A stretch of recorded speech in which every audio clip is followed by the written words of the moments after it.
Bonsoir, plongez dans le vide, dévaler des pistes noires en VTT, frôler des fauves, piloter un avion, vous êtes de plus en plus nombreux à rechercher des sensations sur ce marché du loisir qui connaît un engouement considérable depuis quelques années. Nous avons en effet plus de temps libre, nous travaillons en moyenne 25% de moins qu'il y a 40 ans. Nous y consacrons aussi plus d'argent, notre consommation de loisirs a été multipliée par 6 en 40 ans, alors que dans le même temps, par comparaison, notre consommation alimentaire ne faisait que doubler. Sur ce marché en forte croissance, la mode de l'extrême fait recette. Inventeurs éclairés ou professionnels du tourisme ont compris qu'il fallait inventer sans cesse de nouvelles attractions pour attirer un public friand de grands frissons. Qui sont ces inventeurs? Quelles sont, parmi ces dernières innovations, celles qui connaissent le plus de succès? Faut-il dépenser plus d'argent pour goûter au risque? Des reportages à voir ou à revoir ce soir dans Capital. 7 fois de suite la tête en bas, catapultée à 100 mètres de haut. Qui invente les folles machines des parcs d'attractions? La sécurité est-elle assurée? Avancer dans le vide sur un filin, sauter de 18 mètres de haut. Comment un ancien militaire vend-il son parcours du combattant à un public familial? Des visiteurs entourés par les tigres et les lions. Comment le vicomte de la Panouse a-t-il imposé contre vents et marées le parc de Thoiry? Passer son brevet de pilote, construire son avion, le garer devant sa maison de vacances, voler deviendrait-il un loisir accessible? Le phénomène VTT a explosé en France. Vélo à 40 000 francs, nouveau champion millionnaire qui exploite ce sport de casse-cou. Et avec nous ce soir, pour commenter ces reportages, un invité exceptionnel qui a fait rêver la Terre entière, en réalisant sans doute il y a quelques mois le dernier exploit de ce siècle, de ce millénaire. Jules Verne en avait rêvé, et avec Brian Jones, Bertrand Piccard, vous avez réalisé le tour du monde en ballon, en montgolfière, 47 000 km, en 19 jours, 21 heures et 47 minutes. Merci d'être avec nous. Merci de votre invitation. Et vous nous direz ce que l'on ressent lorsqu'on est à 10 km, comme ça, au-dessus de la Terre, filant par moins 50 degrés à 200 km/h. On doit avoir, j'imagine, des sensations assez fortes. Mais je vous propose de commencer cette émission en allant dans un parc de loisirs qui peut lui aussi procurer des sensations extrêmes. Est-ce que vous êtes un adepte des parcs d'attractions, comme l'on dit? J'aime beaucoup tout ce qui, dans la vie, permet de vivre un petit peu autre chose que le quotidien. Je crois que c'est des manière ou de se distraire ou d'étudier ses propres réactions. Donc moi j'aime beaucoup ces situations-là. Alors dans les parcs d'attractions, c'est vraiment de la distraction et aussi peut-être des sensations que l'on éprouve et qui nous permettent de mesurer ce que l'on ressent et ce que l'on est vraiment. Des parcs qui connaissent un succès foudroyant, il y en a aujourd'hui 80 en France. Leur fréquentation a été multipliée par 9 en 15 ans. Et selon un récent sondage, la fièvre n'est pas prête de tomber, car vous seriez 55% d'adultes à vous déclarer prêts à aller dans un parc d'attractions, même sans enfants. Les professionnels l'ont bien compris, ils investissent massivement dans des machines capables de vous faire vivre des expériences proprement renversantes. Quel est le prix à payer pour attirer toujours plus de public? Qui invente ces machines infernales? Un reportage signé Marc Garmirian et Tony Casabianca. Ça secoue, c'est... Ça fait peur. Ça remonte bien le cœur. J'ai bien regardé, mais pas monter. Faut pas trop déjeuner, non? Ça fait toujours les chocottes.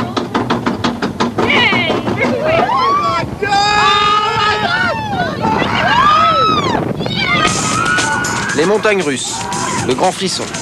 Ce sont les manèges les plus prisés des parcs d'attractions. Et pour vous faire peur, ils rivalisent d'imagination. Celui-ci est japonais, il s'appelle le Fujiyama et c'est le plus rapide du monde. 150 km/h dans les descentes.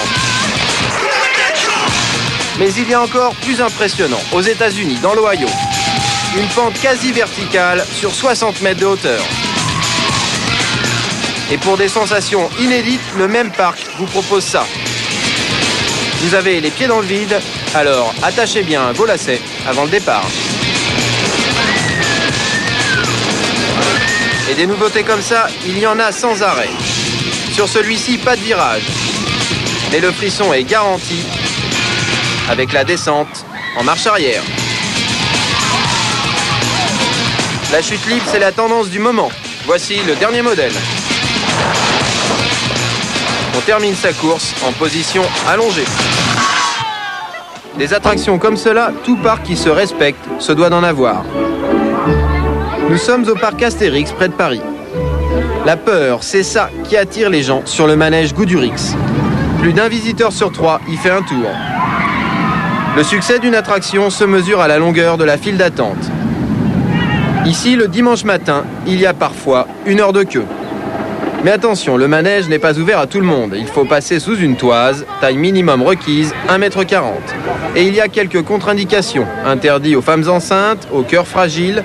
Attention, tout s'envole, alors pas question de fumer, de boire ou de pique-niquer sur le manège. Le voyage ne dure que 52 secondes, alors il faut que le client en ait pour son argent. Et pour ça, le patron du parc a ses petits secrets. Démonstration. Le bruit que vous entendez, là, c'est fait exprès. C'est-à-dire qu'on pourrait faire monter le train en silence, sans aucun problème. Et là, on est en train de dramatiser la séquence. C'est-à-dire que les gens qui sont assis là-dedans, qui se disent « Mais qu'est-ce que je fais dans ce truc-là? Je devrais être resté par terre », on est en train de leur mettre la pression dessus.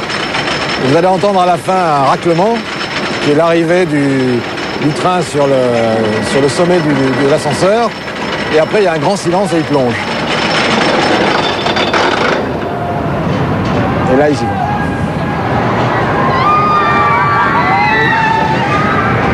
Il a dedans tous les éléments qui font une grande attraction. Donc ça, c'est la courbe bavaroise. Ensuite, vous avez le boomerang. Voilà. Après ça, vous avez un looping droit. Et après, on arrive dans le tire-bouchon. Et il se termine en douceur par une courbe serrée dont j'ai oublié le nom. Tout l'art, c'est d'intégrer dans la plus courte distance possible le maximum de figures. Mais tout ça a un prix. Ce Grand 8, inauguré il y a 10 ans, est l'attraction la plus chère du parc Astérix. Ça, c'est un joujou comme ça, sans décor, sans rien, à 35 millions. Qu'est-ce qui fait son prix? Le poids du métal. Parce qu'en fait, quand vous regardez, c'est avant tout des rails et des poteaux. Mais pour que le client revienne en matière de grands frissons, il faut sans cesse innover. Alors en 1997, Astérix a inauguré son deuxième Grand 8, Tonnerre de Zeus, 20 millions de francs. Ici, pas de looping, mais avec sa structure en bois et son côté brinque-ballant, le voyage est encore plus impressionnant.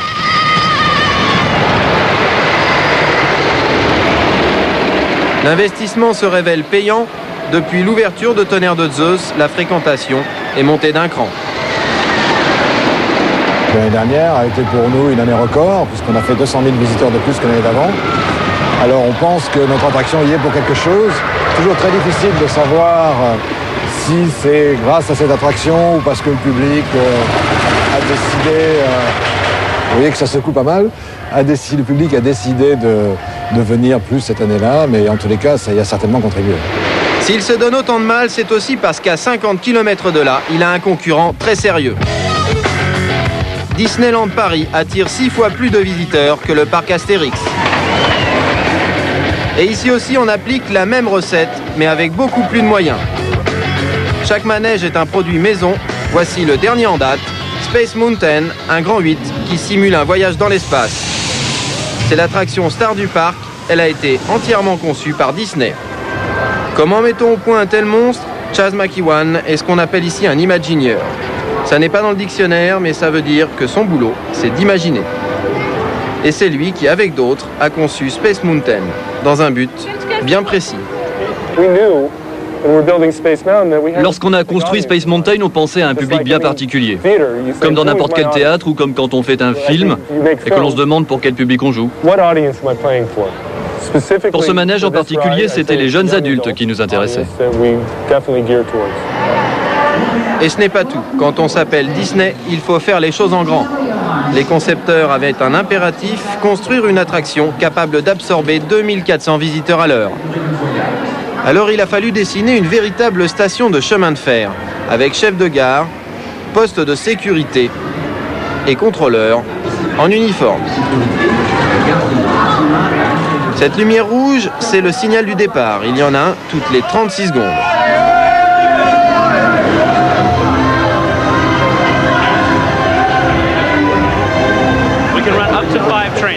On peut faire tourner jusqu'à 5 trains en même temps. Dès qu'un train part, un autre arrive tout de suite derrière. Là, on en fait marcher que 3, ça nous laisse un peu de temps entre chaque. Ça fait pas de mal. Résultat, Space Mountain est l'une des attractions les plus chères du monde. Elle a coûté 600 millions de francs. Et pourtant, ce n'est pas le circuit lui-même qui fait ce prix. Voici la maquette du chemin de fer, le tracé et tout ce qu'il y a de plus classique. Mais ce qui a coûté cher, ce sont les 300 ingénieurs qui, pendant 3 ans, ont planché sur la machine et les décors. Et des dépenses, il y en a encore eu après sa mise en service. Il a fallu modifier l'équipement, car il y a quelques petits détails auxquels Disney n'avait pas pensé. Disons que les oreillettes n'existaient pas au départ, et disons les appuis-têtes non plus. Ça a été rajouté parce qu'à chaque fois que le train change de côté, disons que la tête des gens est quand même assez ballottée dans tous les sens.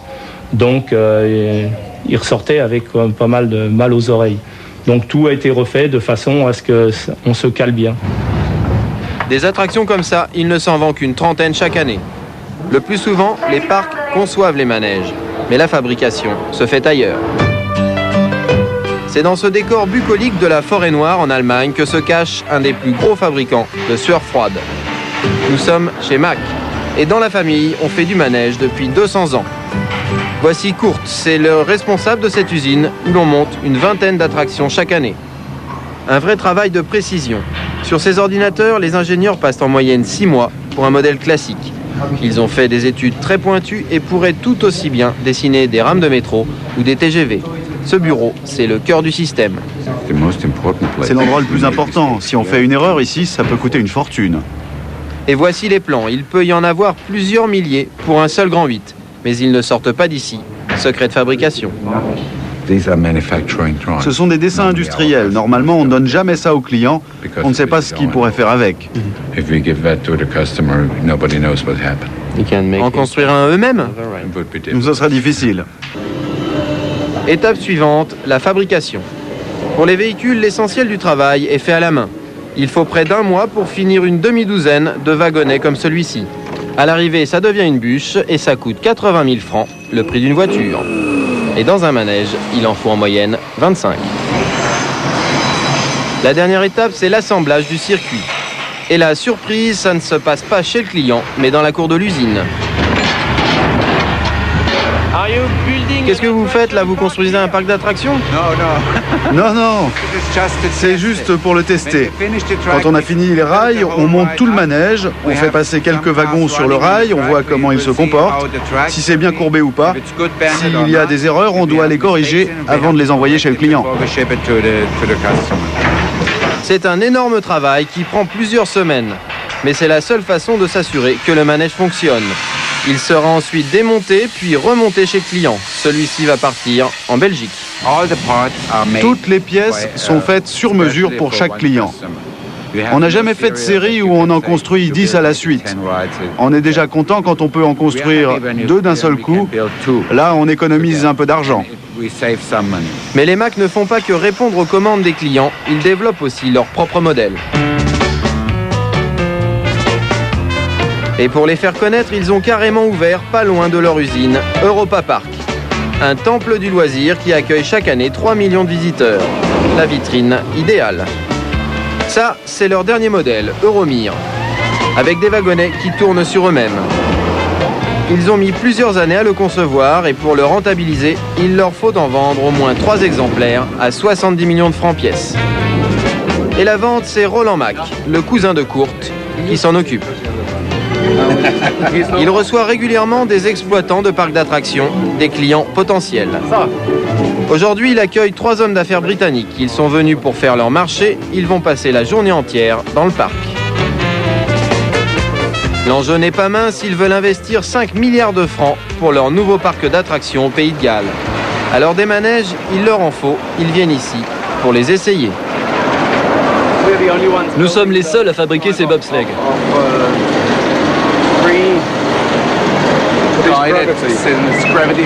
Oui, c'est ça. Il y en a un qui fonctionne au Japon, un en Angleterre, un en Amérique et 2 en Allemagne.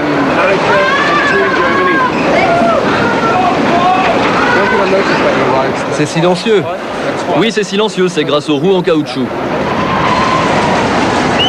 Mais le préféré des Anglais, le voici, c'est le Petit Train des Alpes.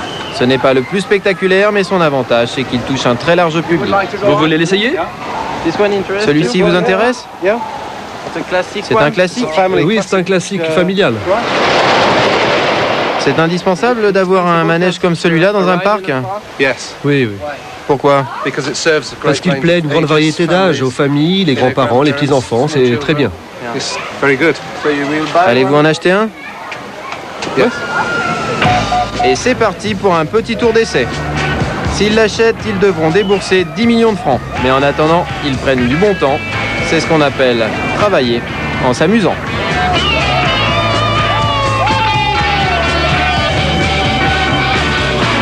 Vous vous sentiez à l'aise là dans le train? Oui, je savais que j'avais Roland Mac à côté de moi et avoir le patron, ça inspire confiance. Mais il n'y a pas que le grand frisson qui intéresse nos Anglais. Dans un parc d'attractions, il en faut pour tous les goûts. Voici l'un des best-sellers de la famille Mac. Pas très ébouriffant, mais familial. Ils en ont déjà vendu 25 exemplaires dans le monde entier. On a fait beaucoup de différents dessins. On peut faire ça avec une bière, du vin ou une poterie ou des marmites de potions magiques comme ici chez Astérix. Des tasses à café comme chez Disney. Ou encore des coques de noix. Celles-ci ont été vendues à un petit parc d'attractions en Champagne, Nigloland. Bien choisir les manèges, c'est ce qui a permis aux propriétaires du parc de bien gagner leur vie.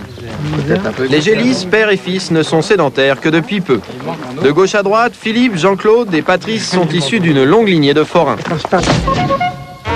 L'arrière-grand-père était comédien de cabaret il y a 100 ans. Le grand-oncle était acrobate de cirque. Le grand-père, ici à gauche, voyageait de ville en ville avec son manège. Aujourd'hui, les Gélis ont chacun une belle maison, mais les roulottes sont toujours prêtes à partir. Leur parc est ouvert depuis 10 ans. Il a déjà une vingtaine d'attractions classiques, mais cette année, les Gélis veulent frapper un grand coup. Ok, bien reçu. Dites-moi, monsieur Gélis. Merci. Qu'est-ce qu'il y a dans ce hangar, là? Ah, là, c'est la surprise du chef. C'est-à-dire? Là, c'est Spatial Experience. Qu'est-ce que c'est que ça? Alors, Spatial Experience, c'est la plus grosse attraction qu'on aura réalisée jusqu'à maintenant. C'est un gros grand 8 qui est donc thématisé spatial. Que le voyage dans l'espace, ce sera sûrement l'avenir de l'homme. Et puis aussi, il faut le dire, c'est pour profiter du battage que notre collègue Euro Disney a fait autour de son attraction. Alors là, nous allons entrer dans le cosmos. Alors allons-y. Ce grand 8, Patrice Gélis l'a lui aussi commandé chez Mac en forêt noire. Dernier préparatif, il doit ouvrir au public dans une quinzaine de jours. C'est un modèle unique, personne ne l'a encore essayé. Et pour Patrice Gélis, c'est un énorme enjeu. Il y a investi plus de la moitié des recettes de l'année. Le manège seul, simplement la structure métallique et les trains représentent environ 16 millions de francs, ce qui est à peu près 2 fois le prix d'un manège normal que nous avons l'habitude d'installer. Mais avec cette attraction, les frères Gélis espèrent attirer dans le parc 50 000 visiteurs supplémentaires cette année. Alors tout est peaufiné dans les moindres détails, à commencer par la musique. On a mis quelques watts là, oui, il va falloir que ça déménage un petit peu. Comme dans une boîte de nuit, il faut chauffer l'ambiance, on va déjà les avoir préparés dans la station, après là dans la montée. Puis c'est une musique un petit peu inquiétante avec le scénario, attention, bientôt la mise à feu. La maquette de la bande-son vient d'arriver, on l'écoute dans la chambre du petit-neveu. Lui, c'est le compositeur, il est un peu tendu. Patrice Gélis va rendre son verdict.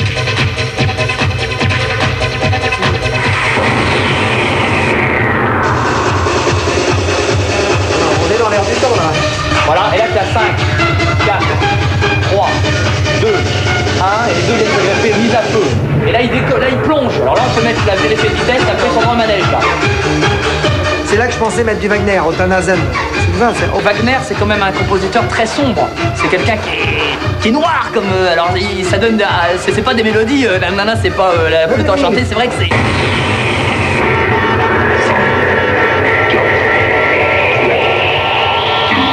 Finalement, la musique sera retenue.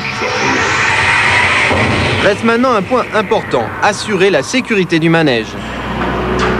C'est une véritable obsession. 4 techniciens de chez Mac sont venus tout spécialement d'Allemagne superviser le montage pendant 1 mois et demi. Facture 4000 francs par jour et par technicien. Et chaque pièce assemblée porte le numéro d'identification de son soudeur. Si on a soudé une pièce, on est obligé de frapper notre numéro dedans. S'il y a une pièce qui est défectueuse, il faut savoir d'où elle vient cette pièce. Une enquête. C'est jamais arrivé, mais faut pas que ça arrive. Ce qui ne doit pas arriver, c'est bien sûr un accident. Avant l'ouverture, le manège sera vérifié par une société de contrôle technique. Il n'existe en France aucune réglementation spécifique pour la sécurité des manèges. Alors les professionnels fixent eux-mêmes leurs normes, car il suffit d'un accident grave pour faire chuter la fréquentation des parcs. La sécurité, c'est ce qu'il y a de plus important dans notre métier. On transporte des gens. Tous nos engins dans le monde transportent 3 fois plus de passagers qu'une grosse compagnie aérienne.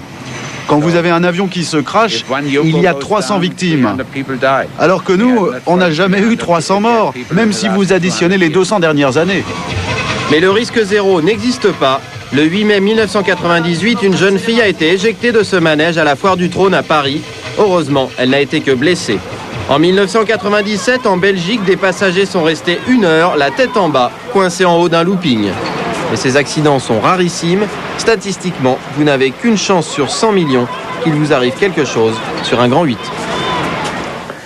Bertrand Piccard, vous avez déjà essayé le Grand 8 ou le Space Mountain? J'ai fait Space Mountain. Avec Brian Jones, justement, on a été invité à Disney juste après notre tour du monde. Et alors, quelles sensations avez-vous ressenties? C'est très intense, c'est très intéressant, mais c'est exactement l'inverse du ballon. Pourquoi? Il faut bien se rendre compte que dans le ballon, on est poussé par le vent ou emmené par le vent. Il n'y a donc non seulement aucune turbulence, mais en plus aucune sensation de vitesse. Ce sont nos instruments de navigation par satellite qui nous indiquent notre vitesse et notre direction. Comme on est dans la masse d'air, même à 200 à l'heure, si on peut mettre la tête dehors, il n'y a pas un souffle d'air dans le visage. Ah bon? On ressent rien? Absolument rien du tout. On a l'impression de ne pas bouger à la limite. On a l'impression d'être immobile et de voir la Terre qui tourne dessous. Alors on va regarder quelques images de ce tour du monde. Tout le monde s'en souvient. C'est le 1er mars dernier, le jour de vos 41 ans, à 9h du matin. Vous décollez du château d'Oex en Suisse. C'était la 3e fois que vous tentiez ce tour du monde en ballon. Les 2 premières fois, vous aviez échoué. La première fois en 1997, après 6 heures de vol à cause d'une fuite provoquée par l'utilisation du kérosène. Et la seconde fois en février 1998, après 9 jours. Alors dans cette aventure, vous étiez associé à Brian Jones, qui était le directeur du projet Orbiter 3. Et pendant 19 jours, en suivant les Jetstream, vous avez survolé les plus beaux paysages du monde. Grâce à vos ordinateurs et vos téléphones, vous étiez en contact avec une équipe d'assistance à terre qui vous suivait de très près, qui contrôlait la météo, les autorisations de survol au-dessus de chaque pays. D'ailleurs, la Chine, qui accorde de manière exceptionnelle des autorisations, vous l'a accordé. Et le 19 mars dernier, porté par les courants, vous avez atteint votre objectif. Vous atterrissiez dans le désert égyptien après 19 jours, 21 heures d'aventure fabuleuse. Voilà, on vous voit là vous congratuler avec Brian Jones. Pourquoi est-ce que vous teniez absolument à faire ce tour du monde? Avant vous, il y avait eu 20 tentatives. Vous-même, vous en aviez effectué 2. Toutes avaient échoué. Vous étiez décidé à le faire jusqu'à ce que vous réussissiez? Je m'étais dit que 3 essais, c'était de la persévérance. Et au-delà, ça devenait un peu de l'acharnement. Et nous nous étions dit avec Breitling, notre sponsor, que nous irions 3 fois. Et que si, au bout de la 3e fois, ça ne marchait pas, c'est que probablement il y avait quelque chose dans la technique qui devait être fortement amélioré. Heureusement, nous n'avons pas eu besoin de nous arrêter. Ça a marché. Et pourquoi est-ce que vous vouliez absolument faire ce tour du monde en ballon? Quand vous est venue l'idée? Quand l'avez-vous Juste après avoir traversé l'Atlantique en 92 en ballon. Et c'était une tellement fabuleuse impression que de se faire pousser par le vent sans se battre contre la nature, que j'ai eu envie de faire le tour complet. C'est là que j'ai monté cette expédition. C'était un contact avec la nature qui était exceptionnel. Et en plus, un tour du monde en ballon, ça donne cette possibilité de développer une technologie de pointe, mais une technologie qui ne va pas lutter contre les vents, qui va essayer de comprendre les vents davantage. Nous avions des météorologues absolument exceptionnels qui ont fait des calculs météorologiques extrêmement sophistiqués pour nous prévoir nos trajectoires, pour nous conseiller des altitudes de vol. Et puis, au-delà de tout cet aspect-là de l'aventure scientifique, de l'aventure humaine, il y a aussi l'aventure historique. C'est vrai que ce n'est pas tous les jours qu'on peut monter une expédition qui écrit une page de l'histoire de l'aviation. Et c'était une occasion qui était offerte comme ça. Et c'est peut-être pour ça que beaucoup de gens se sont on rivalisait comme avec Richard Branson. Oui, que nous accueillerons d'ailleurs dans un mois à Capital pour une émission qui n'aura rien à voir. Richard Branson, le patron de Virgin, qui lui n'a toujours pas réussi et qui cherche à relever ce défi depuis déjà quelques temps. Alors, on va raconter tout à l'heure, parce que vous êtes en fait au départ, vous étiez psychiatre. Vous êtes psychiatre. Toujours psychiatre. Alors vous nous direz comment est-ce qu'on finance une telle aventure, parce qu'on a vu ces machines, ces grands 8, là ça coûte plusieurs dizaines de millions de francs, une montgolfière avec ce degré de technicité et tout l'équipage, les météorologues, ça doit coûter aussi beaucoup d'argent, plusieurs millions de francs. Vous nous direz comment on finance ça, quel bénéfice on en retire aussi, parce que quand on réussit le tour du monde, on devient une star internationale, et donc j'imagine qu'aujourd'hui vous valez assez cher, et on en tire peut-être aussi des profits. Nous en parlerons dans la suite de cette émission, car à partir d'une passion, c'est vrai qu'on peut aussi faire des affaires, et on va le voir dans le reportage qui suit, avec des inventeurs isolés qui, à partir d'un loisir qui était le leur, un loisir